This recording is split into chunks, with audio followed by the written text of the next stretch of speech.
So we're delighted to welcome you all to this evening's lecture with Dr. Stephen Gregg, The Role of Religion in Modern Britain. And we're thrilled to welcome Stephen for his first lecture with us. The lecture is part of a programme of humanities lectures that we are currently hosting through University Centre Telford. My name is Paula Harrison and I'm your host for the lecture, and I'm the coordinator of University Centre Telford. We're part of the University of Wolverhampton, for those of you who haven't heard of us, and we're based in the heart of Telford in Shropshire in the Southwater building. And we moved our public lecture programme online at the start of the pandemic, and it's been hugely successful, attracting people locally, nationally and globally. So just before I hand over to Stephen, there's just a couple of housekeeping things to go through. There'll be an opportunity to ask questions at the end of the lecture via the Q&A button. And if you're using a laptop or a desktop, the icon is at the bottom of your screen in the middle. And if you're using a mobile, it will be in the top right-hand corner. And just to remind you that Zoom is a public platform and that the lecture is being recorded tonight, so please don't share any personal information. Dr. Stephen E. Gregg is Senior Lecturer in Religious Studies at the University of Wolverhampton and President-elect of the British Association for the Study of Religions, Europe's oldest such academic association. He has researched religion for 25 years, conducting fieldwork or presenting research on 4 different continents. Published with the world's leading academic presses, his books include The Bloomsbury Handbook to Studying Christians, Swami Vivekananda, sorry about my pronunciation, and Non-Hindu Religions, Engaging with Living Religion, and Jesus Beyond Christianity. Stephen is currently working on a book on comedy and religion and undertaking a long-term fieldwork project with a Hindu monastic community in Wales. He's most interested in the everyday lives of religious people in contemporary society. So without further ado, I'll hand over to you, Stephen. Thank you very much. Thank you, Paula, and thank you for the kind introduction. I shall just dive straight in. The issue that I'm addressing in the talk, how the valuing of religion molds the role of religion in modern British society, can of course be interpreted in several ways. And I'm very keen to point out at the start, therefore, that this isn't an apologetic or defence of religion. I write and research within the field of religious studies, and an essential part of this academic approach to religion is that it does not valorise religion or religious actors for the sake of it. Of course, we seek neither to demonise. Where the recent discipline of religious studies sits differently to the 1,000-year inheritance of theological studies in our universities is in the discussion around methodological agnosticism. First proposed in the 50s by the British scholar of religion Ninian Smart, and tracing a philosophical heritage back to Husserl, methodological agnosticism was, for decades, the defining characteristic of religious studies. Objectivity was sought as a way of ensuring the study of religion became a social science rather than a personal journey. As with all disciplines, classical approaches are queered and critiqued, and the possibility and even desirability of the scholar's neutrality has of course been questioned in recent scholarship. So I'll therefore approach my topic of the role and valuing of religion through the new approach of lived religion.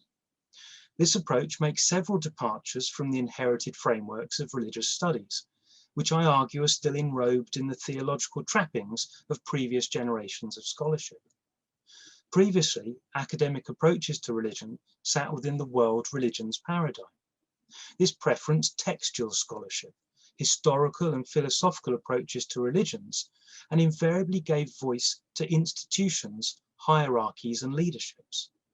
Predictably, this led to essentialized understandings of religion, which allowed religious communities and worldviews to be neatly packaged up. Linked inextricably with colonialism, the world religions paradigm gave rise to the famous isms of scholarship on religion: Hinduisms, Islams, Judaisms, Sikhisms, and so on, of many textbooks. Over the course of the last 200 years, these isms have been invariably dominated by several themes, including the dominance of male voices, leadership figures, and crucially, abstracted beliefs, which led to essentialized versions of Christianity, Hinduism, Islam, or whatever group we may care to mention. The lived religion paradigm is different. It preferences people, not texts, practices, not beliefs, and looks at everyday religious acts of everyday people, rather than essentialized frameworks which seek to tell us what all Muslims should believe or how all Christians should act. In short, we're trying to correct the error of the first missionary and interfaith practitioners who traveled the world with a Western Christian view of religion, asking other communities, what do you believe? Whilst trying to cram these diverse human understandings of religion into their own theological shaped boxes. How much better our inheritance of religious studies would have been had these early practitioners asked the question, what do you do?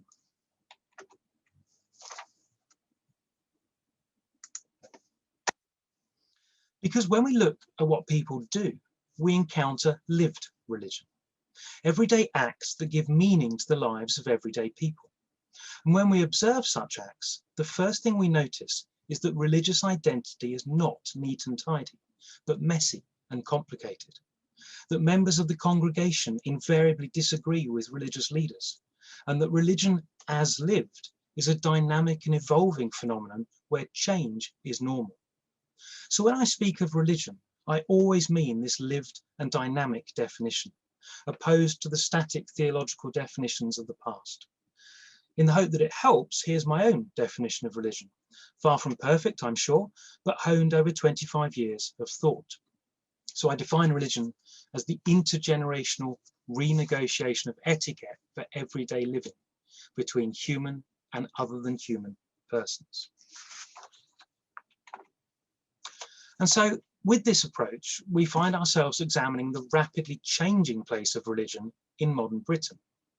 In recent decades, some indicators of religious participation have clearly changed, falling attendance at church being the main one often cited in a UK context.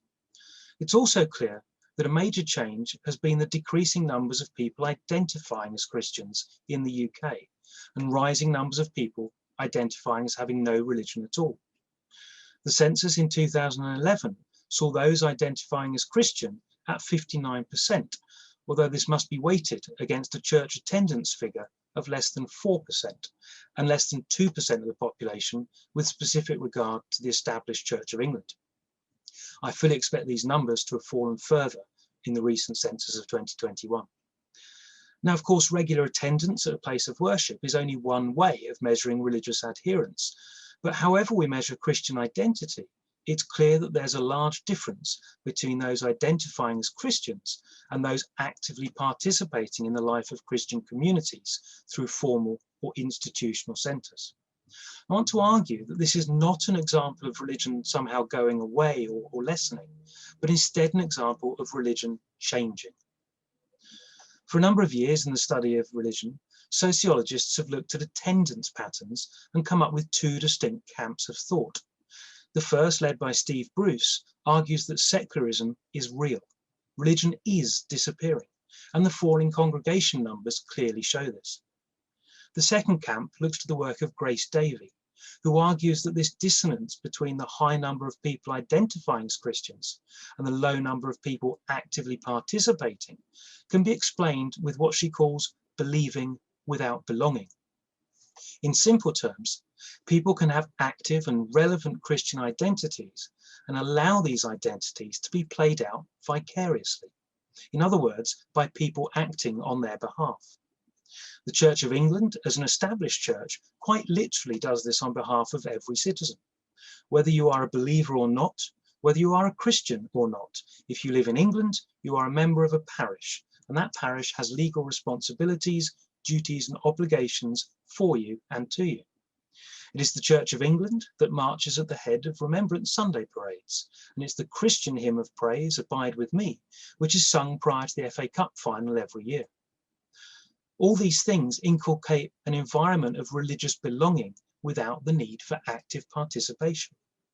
There may also be much simpler reasons for this large difference between identifying and attending Christians, which I tend to call keeping granny happy. Quite simply, many people are cultural Christians in the UK. They may not actively participate, but they were perhaps christened as a child. They celebrate Christmas, and religion is important to family members, often older family members. When given a closed question on a census form, and the debate around religion question on the census form really could be a whole talk in itself, they don't identify as Sikh, Hindu or Muslim, so they see Christian as an option and tick it as the most culturally relevant to them. Now again, I'm in no way saying that this means these people aren't Christian. It's just another example of the different ways in which people engage with Christian identities.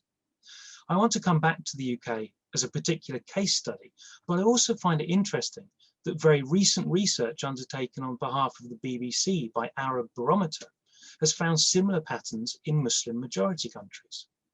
Across 11 territories in North Africa and the Middle East, the research found that far more people, just like in the UK and certainly across Europe, were identifying as non-religious. The trend is clear in that it is more likely to be younger people that identify as non-religious, which is also the case in the UK. What interests me here is that it is often institutional forms of religion that young people are turning away from. So when they say they're non-religious, it often means they don't wish to be associated with a particular religious hierarchy, which is often culturally or politically dominant in their home country. This leads to an interesting phenomenon that has arisen within the UK and also in Europe and America, which I would not be at all surprised to see replicated across the Arab world in future years. And that's the concept of spiritual, but not religious. Now, spirituality is a really problematic term in the academic study of religion. Like the secularism debate, there are really two camps addressing this issue. One group of scholars argues that spirituality is different to religion, as it strips away hierarchy, orthodoxy and orthopraxy, that's believing the right thing, doing the right thing, and it allows a concentration on the religious experience of the individual. But another group of scholars, in which I definitely count myself, argues that we only need this definition of spirituality as opposed to religion if we stick to outdated definitions of what religion is. If we essentialize religion and define it from the top down, then yes, we need a separate category for the individualistic approach to religious experience. But if we engage with living religion, which has as its starting point a critique of the dominant voices of institution and hierarchy, then we're describing the phenomenon that Palmisano describes as spirituality anyway, without recourse to the need for a separate category. Now, intriguingly, spirituality is now being used as an identity marker by many people in the UK. The work of Linda Woodhead, Abby Day and Lynn Schofield all point to the importance of self-identity, with those defining themselves as spiritual but not religious. Again, though, I argue that this is simply redefining what religious action is. When we approach religion as lived, we find that these people are religious. They're simply doing religion in a different way, perhaps, than generations past, and in different ways to their grandmother, who sat in the church pews on a Sunday morning. Now, this interests me because the way in which religion is treated by those dominant voices in UK society aligns with an understanding of religion as institutionalized, hierarchical and monolithic, rather than everyday, dynamic and diverse. Now, the conversation on religion in the UK changed radically when the Blair government came into power in 1997. A committed Christian brought up within the Anglican Communion and converting to Catholicism as soon as his term of public office was over, Tony Blair introduced a new rhetoric, talking consistently about people of faith. Now, this is really interesting for a couple of reasons. Firstly, for the concentration on belief. Not people who do good things, but people who have faith. What matters is the belief. And even if there is a focus on action, of course, the underpinning assumption here is that people of faith will do good things. Secondly, it didn't seem to matter to Blair which faith we were talking about. Now, Of course, for a political leader in a diverse and tolerant society, a pluralistic and encompassing narrative is exactly what's required. However, in so doing, we create a barrier between those who identify as having a faith, any faith, and those who do not. For Blair, it didn't matter which team you supported, as long as you were cheering from the terraces. Now, interestingly, one of Blair's senior colleagues, the UK's first female Home Secretary, Jackie Smith, took this narrative in her role overseeing community cohesion policy and started using the phrase people of all faiths and none when describing inclusive community projects and initiatives. Now, what this does on the surface is, of course, include everyone, and that's a very laudable aim. But just think for a moment what people of all faiths and none actually means. It just means people, all people. So why not just say everyone? Well, I think the reason for that is clear. Faith is valued in political discourse in the UK. We see examples of this, of course, in other territories. George Bush famously argued that atheists couldn't be citizens. Try running for president as an atheist in 21st century America. Good luck with that. Similarly, links to major religious communities have been the backbone of election campaigns for the leaders of India, Russia, Brazil, and Turkey in recent years, just to name a few examples. But back to the UK, this narrative of valuing and referencing religion, which I want to argue includes the essentializing and misrepresentation of religion, has continued from Blair's day to the present. More recently, Rahman Chisti was a Conservative MP who lobbied David Cameron's government to stop using the term ISIS when speaking of the terrorist group acting in Iraq, Syria, and neighbouring territories. His logic was that the name contained the word Islamic, and Chisti instead wanted to use the term Daesh, which was a term of abuse or criticism used by critics of the Islamic State. Now, again, I understand the political expediency of being inclusive and sowing harmony rather than division in the rhetoric of our political leaders. But Chisti was simply perpetuating a narrative of essentialism, which looks at religion from the top down, not the everyday acts of participants. Now, we have a word in English for people who commit violence in the name of religion. It's criminal. Doing so does not make them less religious. It just makes them religious people who commit crimes. They do not in any meaningful sense cease to be a Muslim or a Christian or a Jew or a Buddhist, however much political leaders and law-abiding members of those traditions may wish. Now, however much I might argue this to be the case, public discourse and even the law itself in the UK seems to separate religion from negative traits, prioritising and perpetuating a narrative of valuing religion for religion's sake. In 2010, the UK brought in a new Equality Act. Central to this act was the category of protected characteristics. And put simply, these were defining characteristics of a person's identity, which were considered immune from prejudice. So, for example, one could not make decisions, judgments, or discriminating views based on someone's gender, or their age, or their sexual orientation. And so far, of course, so simple, as one does not choose one's age, or gender, or sexual orientation. They are, as the philosopher A.C. Grayling has described, non-elective. In his work Against All Gods, Grayling argues that such characteristics should indeed be protected. Interestingly, however, religion is included in the list of protected characteristics. The UK government clearly values religion. It is put on a par with age, disability, race, and other characteristics. But is it non-elective? This has caused me to pause for reflection for quite some time. It seems clear that in modern Britain, most people, and we must be very clear not to generalise liberal attitudes to all sections of our communities, but most people can choose their religion. As early as the 1980s, the science fiction writer and philosophical thinker Douglas Adams asked the question of why religion was respected. In an unscripted lecture at Cambridge University, he noted the following, which I'm going to quote in full. He said, "Religion has certain ideas at the heart of it, which we call sacred or holy. That's an idea we're so familiar with, whether we subscribe to it or not, that it's kind of odd to think what it actually means. Because really what it means is, here's an idea or a notion that you're not allowed to say anything bad about. You're just not. Why not? Because you're not. If somebody votes for a party that you don't agree with, you're free to argue about it as much as you like. Everybody will have an argument and nobody feels aggrieved by it. If somebody thinks taxes should go up or down, you're free to have an argument about it. But on the other hand, if somebody says, I mustn't move a light switch on a Saturday, you say, fine, I respect that. And the odd thing is, even as I'm saying that, I'm thinking, is there an Orthodox Jew here who's going to be offended by the fact that I just said that?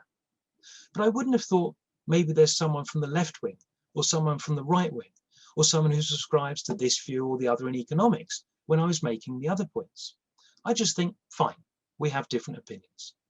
But the moment I say something that has something to do with somebody's beliefs, then we all become terribly protective and terribly defensive and say, no, we don't attack that. We respect that. That's the end of a rather long quotation. So I want to argue that, quite simply, religion is treated differently to other elected characteristics. And this has been perpetuated through the 2010 Equality Act. And the best known example of this was a court case surrounding a bakery in Northern Ireland. In 2014, staff at Asher's Bakery in County Antrim, which is owned by a Christian family, were asked to bake a cake which was to be decorated with an icing picture of Bert and Ernie from Sesame Street, along with the slogan, "Support Gay Marriage." As I'm sure people are aware, Northern Ireland at this time was the only section of the United Kingdom not to have legislation in favour of equal marriage, despite overwhelming public support for it in the province, because of the close links between the ruling political parties and conservative forms of Christianity.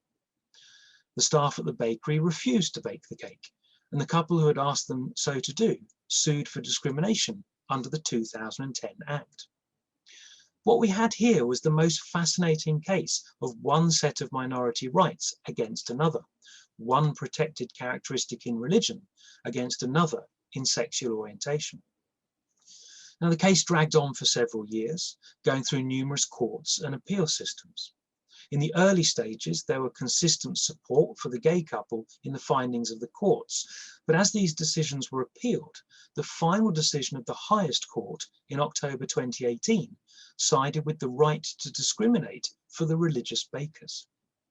Now, many commentators noted that this was a logical legal decision. What else could they have done in the circumstances? If you walked into a bakery owned by a Sunni Muslim and asked them to depict the Prophet in fondant icing, it's highly unlikely they'd be happy to do so. These bakers in Northern Ireland were put in a very similar position. However, and for me it's a huge however, this means that religion trumps sexual orientation as a protected characteristic. One protected characteristic is very clearly valued above another. In fact, if I'm being purposely obnoxious, I would argue that the only grounds on which you can now discriminate in the United Kingdom without falling foul of the law is on religious grounds. Indeed, this view of religion as a high ideal or a category to be valued above other categories is even in the wording of the 2010 Act itself.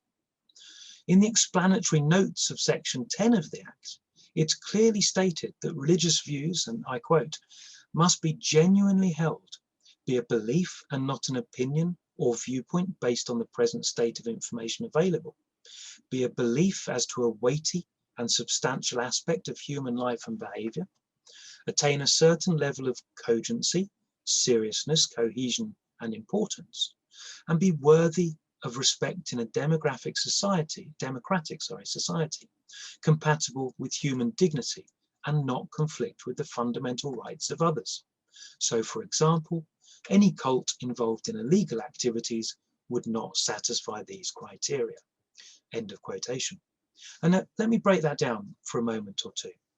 Now, firstly, the legislation only defines a worldview as religious if it is worthy of respect in a democratic society, compatible with human dignity, and to not conflict with the fundamental rights of others. And this definition is, of course, challenged by the actions of everyday religious people, for religion is not just embodied and enacted in charitable forms, but also in challenging, controversial, and even criminal forms. Even our simple example of Ernie's cake clearly demonstrates a form of religious action in refusing to bake the cake, which does, and again I quote, conflict with the fundamental rights of others. Similarly, the definition says that a religion should be worthy of respect in a democratic society and compatible with human dignity.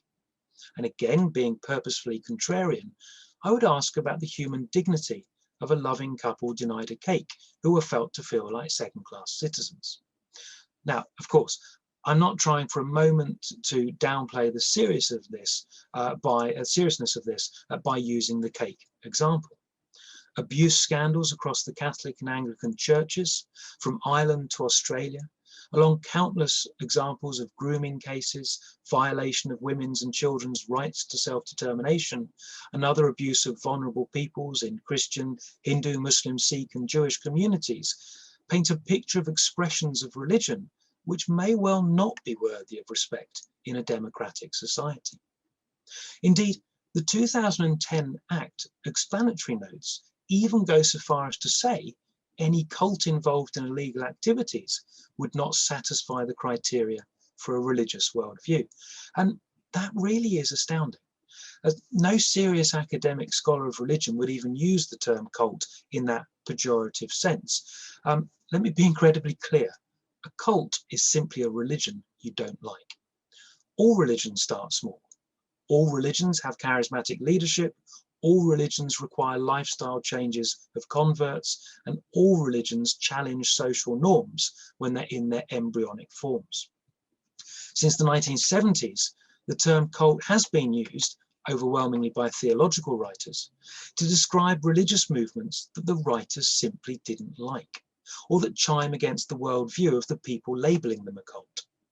And I simply bring you back here to my previous point about religious actors who perpetrate negative acts in the name of religion.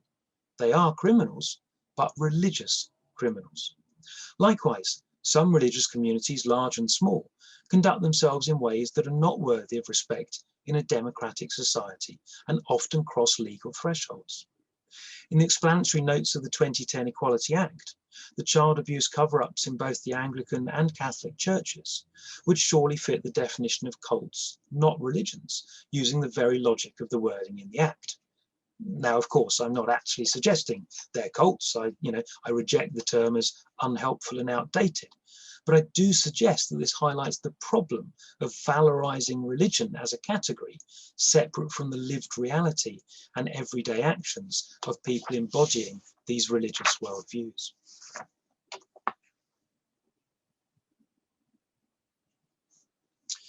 Now, not all public discourse on religion does valorize religion this way, of course. I mentioned at the beginning of my talk the rise of the religious nuns, that is, people that will now write none on census forms when asked what their religion is. It's clear to me that this phenomenon is linked to the rise of public atheism after the events of 9/11. With the writings of Richard Dawkins, Sam Harris, Daniel Dennett and others, a new generation of largely younger atheists are confident to publicly project their non-religious identities. A large facet of this has been in the form of protest against the protection and valuing of religion in society. We've already noted Douglas Adams's view on the absurdity of valuing religion for its own merits. And this pattern of protest has been picked up since the writings of the New Atheists, largely by a group of comedy writers in their purposeful ridiculing and lampooning of religion. Now, Britain has a long and established tradition of critiquing and satirizing religion. And in recent decades, comedians such as Dave Allen, Monty Python and Eddie Izzard have all used reductio ad absurdum, the reduction to the absurd, to challenge the authority and value of religion in the public sphere. Like much of the dialogue around freedom of expression and religion, this discourse intensified after 9/11. In the mid-2000s, the British government was consulting on the reformation of racial hatred laws. Such laws have been in place in Britain since the 1970s, and interestingly, Jews and Sikhs had been protected all of that time by defining their characteristics as ethnic and therefore racial as opposed to religious. However, protection for all sectors of society was of course required in modern Britain, and so part of the then Labour government's consultation was to examine not just racial hatred, but religious hatred. This consultation ran parallel with a proposal to remove Britain's outdated blasphemy laws, which only protected Christians. The proposal was to bring in a separate offence of incitement to religious hatred, based on previous laws around race, and to abolish the blasphemy law.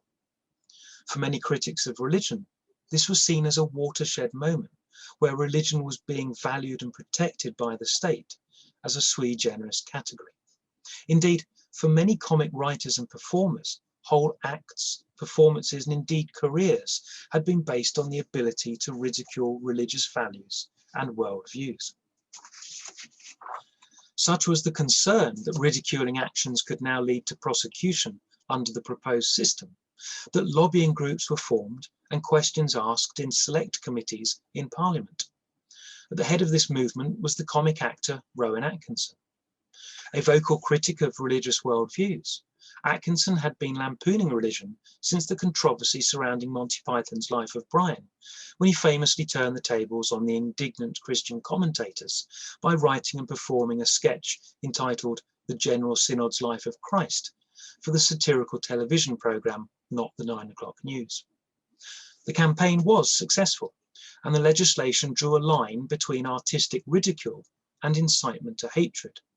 But it again serves as an example of the separation of religion as a valued worldview above and beyond others, being seen by government as more deserving of protection than other characteristics. As A.C. Grayling notes, it's perfectly uncontroversial to ridicule someone's choice of football team or political party, but seemingly not their choice of deity, holy book, or afterlife. Now, protests, of course, work both ways. In recent years, there have been countless protests by religious people and communities across Britain. From protests at Sikh Gurdwaras in Birmingham, complaining of theatre productions that tell stories of abuse in Sikh communities, to evangelical Christians protesting Jerry Springer the Opera outside the Plymouth Theatre Royal. The public performance of religious identities through protests is a normal part of embodying and performing religion. And two particular protests may serve as an example. The main group of pictures on this slide depict a multi-faith community in rural West Wales. Called the Community of the Many Names of God, but more popularly known as Scander Vale, the community is home to around 30 monks and nuns who take Franciscan Christian vows of poverty, chastity, and obedience, and who welcome over 100,000 pilgrims a year. The pilgrims are overwhelmingly British citizens of Sri Lankan or South Indian descent, and they partake in forms of religious worship based around the Hindu worldview of their late guru, Sri Subramaniam. Scander Vale is a relatively obscure religious community upon which little academic work has been undertaken. But they hit the headlines in 2007 when they clashed with the Welsh Assembly government, and more specifically the Department for the Environment, Farming and Rural Affairs. Indeed, despite living just 10 miles down the road from the community at the time, I was away speaking in Melbourne, Australia, when I picked up a local newspaper to see splashed all over the front page of this Australian paper a story about Scander Vale. Not exactly what I expected to see when on the other side of the world. In short, one of the cattle at Scander Vale, which acts as an animal refuge because of their non-violent vegetarian worldview, one of the cattle had tested positive for bovine tuberculosis. Under Welsh Assembly government laws, the creature had to be destroyed. The law is simple and consistent and based on protecting the economic well-being of nearby farms. Scander Vale's response to this crisis was to argue that, as a religious community, they should be treated differently to commercial farms. Scander Vale reinforced this religious narrative by labelling Shambo, the name of the bull, as a temple bull, with ritual duties. And to be clear, he was no such thing. He was just simply one of a large number of cattle that were cared for on the site. His message, however, connected very well with public sympathy. They made front-page headlines around the world, and people flew in from many countries to form a human shield in front of Chambaud's housing. The end result was a legal loss for the community, and the peaceful protest was broken up by local police and Defra officials, and Chambaud was destroyed. It is clear, however, that even though Scandervale lost the legal argument, they clearly won the sympathy of much of the country, including several MPs who spoke in Parliament on their behalf. Now, what interests me about this is that a community which prides itself on being multi-faith utilised a specifically Hindu narrative to form a distinct minority religious identity for Chambaud and their community. In so doing, they were tapping into the constant narrative of valuing religious rights and privileges, which are a key part of British society. Scandervale knew that religion was valued and valuable, so they used this in their public-facing narrative. Even more recently, there have been protests outside a primary school in Birmingham, displayed in the picture at the bottom of the slide. The protests centred upon the teaching of a curriculum for inclusion called No Outsiders, the work of the teacher Andrew Moffat, who's been awarded an MBE for his equality work. No Outsiders is an age-appropriate series of books which allows children to understand about the diversity and difference that exists in society, including age, disability, race, religion, gender, and sexuality. But it has caused controversy with a protesting group at Parkfield Primary School, where over 98% of pupils are from Muslim families. The protests, which use an explicit narrative of a clash of values between No Outsiders and the protesters' interpretation of Islam, came to a head in March 2019, led by a man who had no links to the school, did not come from Birmingham, and didn't even have any children. And you can see him there in the picture in the middle of the bottom. The clashes made national headlines, and several reviews of practice have been implemented by the school, parents groups, and Ofsted, the national inspection regime. Religious parents groups have argued that No Outsiders is biased in favour of LGBT worldviews, but Ofsted has backed the inclusion initiative, and after a suspension of the programme during a consultation period, in the summer of 2019, the school announced that the lessons would be relaunched, and the programme continues to be used in over 100 primary schools. Indeed, the conversations surrounding the relationship between religious values and wider societal values, highlighted so clearly in the Birmingham No Outsiders case, brings us to my final area of reflection. The place of religion in schools is highly problematical, and I want to very briefly highlight why I believe the values of religion and religious education in schools challenge contemporary approaches to religion and religiosity. Now, for those unfamiliar with the system, our primary schools for children on the age of 12 are largely split into faith and non-faith schools. The overwhelming majority of the faith schools are controlled by the Church of England, with a significant proportion controlled by Catholic dioceses, and handfuls of schools across the country run by Muslim, Jewish, Sikh and Buddhist communities. Schools are also split between those controlled by the local council and those run as independent academies or members of multi-academy trusts, a recent government drive to corporatise and marketise education. Under existing legislation, all schools not designated as distinctly religious other than Christian must partake in a form of daily worship. This must be Christian in character, and usually includes links to local churches and clergy who are often members of the school's governing bodies. This includes non-faith schools, sometimes called community primary schools. It's also a requirement for secondary schools. Now, the figures show us, however, that schools are simply ignoring these legal requirements. With the ever-increasing pressure on teachers to deliver curricula based around maths and literacy, with little room for creativity or humanities, schools have long been flouting these roles, and recent surveys suggest less than a third of schools, including faith schools, adhere to this legislation. With regard to the curriculum of secondary schools, religious studies is not taught to A-level in most schools or sixth forms, and when it is taught as a compulsory subject in the lower years of the school, it is invariably conflated with lessons on citizenship and personal, social and health education, or PSHE. In the government's recent drive for British values, religious literacy and religious tolerance are often subsumed. Knowledge is driven by the world religions paradigm, focusing on fixed identities and beliefs, or monolithic communities. And methodology is very often centered upon ethical issues, conflating being religious with being moral. Crucially, and I think most interestingly, there remains an opt-out clause for parents for all shared worship and RE lessons.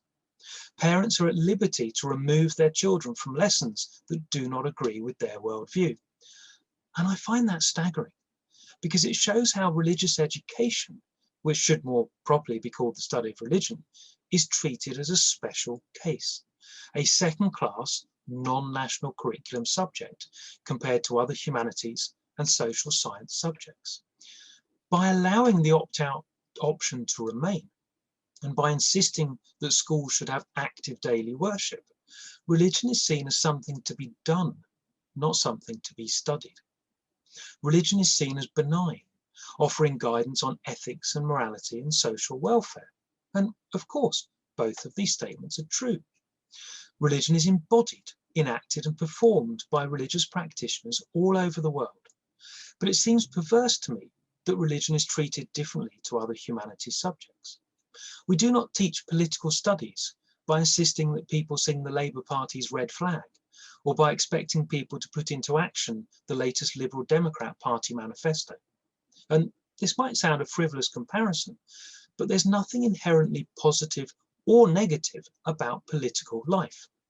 Individual politicians use their power to improve society or to improve the interests of certain power groups within society to the detriment of others. And I think that's an exact correlation with how religion is embodied and performed by religious practitioners, because they can choose charity or violence, compassion or abuse. So what are my conclusions? Well, in the course of this short talk, I've tried to ask a series of questions, providing an overview of the place of religion in contemporary British society, highlighted by examples of how religion is valued and how religious values play out across a wide spectrum of societal values, sometimes clashing with them. Now, as a scholar of religion, it's not my place to seek a greater or a smaller voice for religious values and actors in society, but to seek to understand the diverse and complicated identities that are at play. Crucially, my aim is to stop misrepresentation of religious values and indeed the value of religion itself. And to do this, I think we need to return to my first point, which is the focus upon religion as lived, rather than as essentialized within government policy, school curricula, or media representation. I think we do this by breaking down the binaries of religious identity, where we define someone as a Christian or a Muslim or a Sikh, which fits them into a neat and tidy framework of beliefs and values. Instead, what we must do is to understand that religious identity is a dynamic relational continuum, specific to individuals and individual communities within these wider umbrella terms, the isms of traditional scholarship, which allows us to engage with the lived realities of individual religious lives. If my definition of religion is correct or even helpful, it is perhaps my argument that religion is a renegotiation of etiquette for everyday living, which may be most helpful here. Census questions in England and Wales still ask, "What is your religion?" rather than, "Do you have a religion?" Education policy on religion is largely based on acts from 1988 and 1948. Political discourse on religion still focuses on belief and hierarchies of leadership, as if all members of communities believe the same things and dutifully follow the teachings of their leaders. The research clearly shows us this is simply not the case. Religion changes constantly, not just as a category or a concept, but as a lived performative reality within the lives of individual adherents and communities. As scholars, citizens, and members of our own particular communities, we can contribute to a greater understanding of religion by focusing on this change and diversity, in the hope of soliciting change in the policies and procedures of government, representations in the media, and social attitudes within wider society. Thank you very much. Thank you very much, Stephen. That was brilliant, very thought-provoking. And we've already got a couple of questions from Joseph. So I will endeavour to read them out. So he says, Christians pleasing grandma, etc., is pretty common with people I know, especially teenage or university age students still living at home during the census. In your studies, has the same happened across other religious traditions, such as Islam or Sikhism, etc.? Yes, that's my sort of playful term of keeping granny happy, isn't it? It's the sort of the intergenerational renegotiation that I'm talking about. The short answer is yes, but it often plays out in very different ways. I think one of the key factors that was raised in the question is the living at home issue. One of the things I find, particularly with younger religious people, particularly those going through university changes, is that often there's a movement towards a greater independence away from the practices of perhaps their parents' understanding of their particular tradition. And I've definitely seen that within Sikh students, Muslim students and atheist students actually, as well as Christian students, but not necessarily away from the identity. So we might be practicing in different ways, but the identity will still be generational. So it's almost as if we have a sort of cultural default setting. And obviously there are numerous of those because of the numerous communities we have in modern Britain. But I think that default setting is often hardwired for a lot of people. Okay, thank you. And Joseph also says, would you argue that it is possible for an organised religion to be respected as a religious tradition, such as the Latter-day Saints Church, and thus be protected under law, but to have doctrine that are not worthy of respect in a democratic society, such as their previous ruling on a ban on black members of the priesthood up until fairly recently? How would one navigate such tense areas of investigation? Yeah, that's a fantastic question. Although it might be slightly unfair to say that that policy is recent. They did change that in the early 1970s. That's not me defending the policy, but they did change it sort of a generation ago. It's very interesting because this is always relational. It depends where we stand in position to the traditions that we're talking about. So we might, for example, find the fact that the Catholic Church still don't allow female priests incredibly challenging. You know, should that be respected in a democratic society? Well, actually, lots of Catholics think no, it shouldn't. So there's something called the female ordination movement, which is people that don't want to leave the church, they want to stay within the church, but they want to argue this isn't how we want to be represented in the modern world. And there will always be grey issues. There will always be borderline cases. One person's cult is another person's religion. You know, one person's religion is another person's salvation. It depends where we stand in relation to the traditions.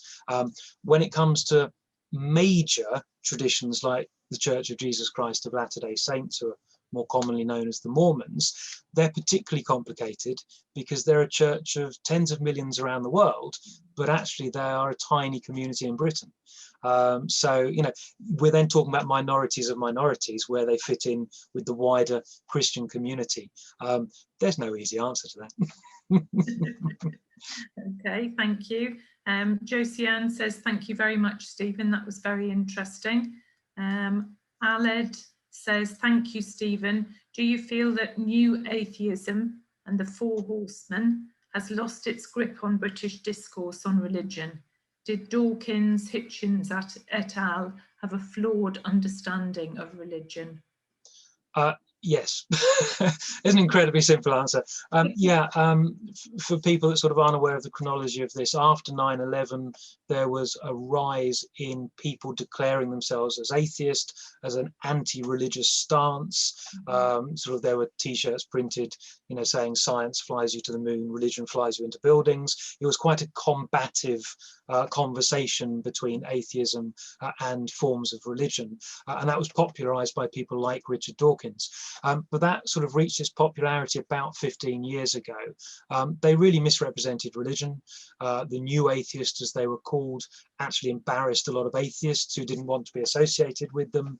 Many humanists wanted to sort of step away from them. And they've definitely sort of waned in their influence. What I would say is that humanism hasn't. So there are non-religious views that are rapidly growing. If you live in Scotland, you are statistically more likely to get married in a humanist ceremony than you are in a Church of Scotland ceremony. So, you know, there are some parts of the UK particularly that are seeing massive growth in non-religious worldviews. I think the quality of conversation between the new atheism and religion was very poor.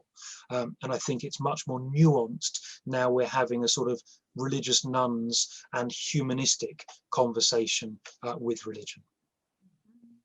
Okay, thank you. Kaz says this was very meaty. Will the recording be accessible? I think the answer to that is yes. I'm terribly sorry, Kaz.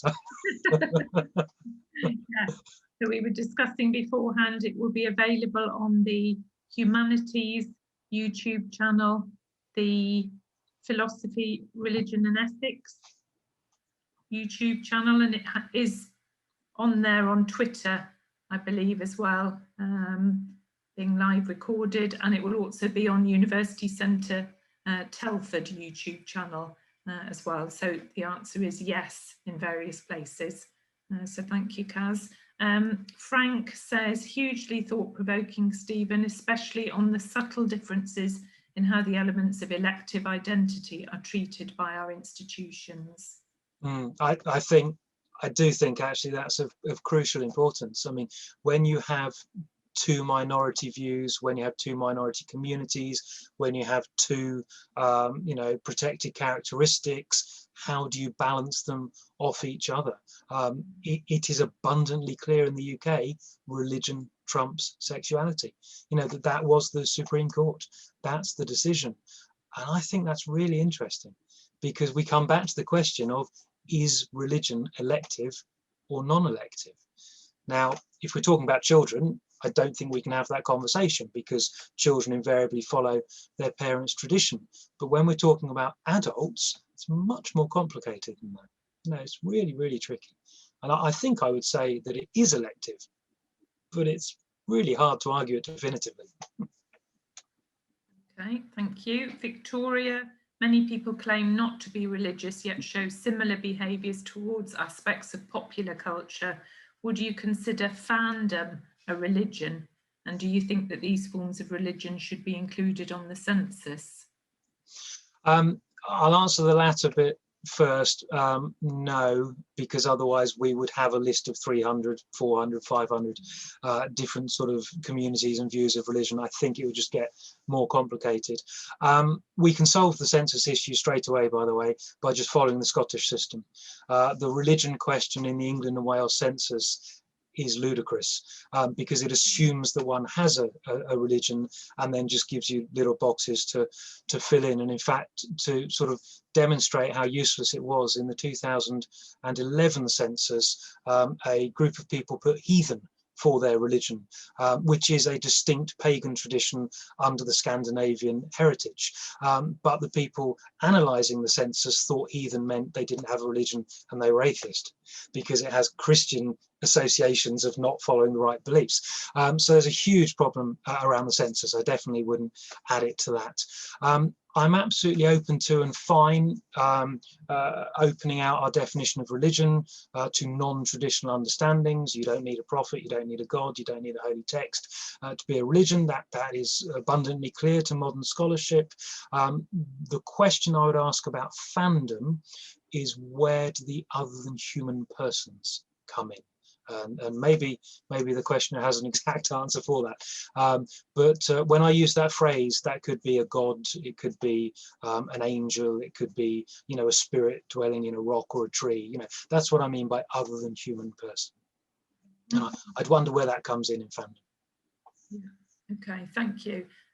Just time for a few more questions. George, related to a previous question, what do you think of attempts to ban sexual conversion therapy? Is this a practice where religion can be trumped by other values? Well, that's a really pertinent question for now, isn't it? It was in the news just a few days ago. And my understanding was that religion was going to be trumped, because it was going to be banned. This government has talked about it, I think, for 3 years now, and they were very, very clear about it. But then look what's happened at the very last minute. They've said it's now going out to public consultation so that some forms of religious support can still be used. And they gave very vague examples, but I think they were saying, if someone wants to join a prayer group, if someone is feeling uncomfortable or unhappy with their, you know, sexual orientation or their gender identity, that it wouldn't be considered conversion therapy to sort of, you know, actively participate in a prayer group to try to address those issues. That's a fine line for me. That really, I mean, you know, this is a, you know, an area close to my heart that I've sort of looked at for a long time, and it, yeah, I'm trying to pick my words very diplomatically here. It concerns me that if we opened the door to religious exemptions, then that would effectively not ban conversion therapy. Okay, thank you. Another question from Joseph. Is there a place for religious tolerance on policies which stand against human rights, or should society seek to correct these religious understandings of life and these religions before they are protected under UK law? And then there's a second part. Should it be possible for such policies to be protected in religions when they wouldn't be in a workplace? For example, not allowing black managers or female CEOs. That's a jolly long question, sorry, so I'm just trying to remember the first bit of it as well. It was about, actually no, sorry, you're going to have to remind me of the first part of that, sorry, Paula. Is there a place for religious tolerance on policies which stand against human rights, or should society seek to correct these religious understandings of life? Yeah, so it's really a question about when religious views conflict with universal declarations of human rights. I've used that phrase on purpose because if one goes back to the United Nations Declaration on Human Rights, that in itself contradicts itself, because we have freedom of thought, freedom of expression, freedom of religion. But you know, it also lists other equality characteristics. Employment law will usually trump discrimination. So I think Joseph specifically linked it to the workplace. So there were the famous examples of the British Airways steward who wanted to wear her cross, and a nurse also who wanted to wear her cross. They were told they couldn't, and then actually when it went through the courts they were told they could. But there's also an example of a conservative Muslim female teaching assistant who was working with children with special needs, who wore a full face covering. And actually she was told by a court that she couldn't do that because it affected communication with children with learning disabilities and communication needs. So sometimes religious choices are trumped by other people's human rights and sort of societal values. But I suppose the argument I tried to make, just with a few examples, is that more often than in other areas of society, religion is given the exception. I think when it comes to ethnicity and gender, it would be less so in the workplace. I mean, no one's suggesting one wouldn't make someone a manager because of their ethnicity. Obviously, that's absurd in the 21st century. But actually, you can't become a priest if you're female in the Catholic Church. And that is an exemption, so under the 1972, I think it is, Sexual Discrimination Act. Okay, thank you. And then just a couple of comments from Frank. He was commenting above on Steve's point that the US also prioritizes religion over sexuality. So he's just put same in the US in spades. Yeah, well, it's a mess in the US, to be honest. I mean, the evangelical vote supporting Trump, who actually couldn't quote his favorite verse of the Bible when he was asked, is interesting. But we have Jefferson's wall of separation in the US, where church and state have to be separate. Well, they're really not. I mean, we have the 10 Commandments written up in courtrooms, and in schoolrooms. As I said, try becoming president if you're an atheist. I mean, it absolutely is hand in hand. In fact, I would say religion and politics are more closely entwined in Turkey, India, and America than anywhere else I've visited. And legally, those are 3 secular countries. So, it's... Okay. We've just got time for 2 more comments and questions. Josiane says, as someone educated in France, where we have laïcité, I never studied religions. We have the constitutional principle of secularism in France. I've always been intrigued by RS as a discipline in education in the UK, but I'm definitely convinced now that the study of religions and all the debates surrounding religions should be taught so people would have a greater understanding of traditions, and understanding of lived religions can promote social cohesion, whatever our beliefs. Absolutely, and it should be taught just like history or politics is. There should be no opt-out. It should be on the national curriculum. These are things, to be honest, we've been arguing for a long, long time. The issue of laicity really interests me. I used to do research on a French origin new religious movement that are now based in North America, and laicity is very interesting because of the sort of valorization of secularism. But actually what it's done in real life is just sort of cease development of an understanding of religion, because when you look at French scholarship on religion, it still goes back to Catholic normatism. So everything's understood in a Catholic mold, in a Catholic worldview, everything's compared to Catholicism and in relation to Catholicism, because we can't change our culture when we change our law or our constitution. That's not how communities work. Absolutely. Okay, thank you. And final question, Victoria, related to a previous question. You mentioned that there needs to be an other for it to be a religion. Could you expand on this? Is religion a thing in itself, or is it a reaction of the people who follow it? Well, that's a big question to end with. I was going to say, we built up that one. Just define religion in 20 seconds. Yeah, okay. Right, religion is relational. Religion is relational between individuals and communities, between individuals and other than human persons, and community to community.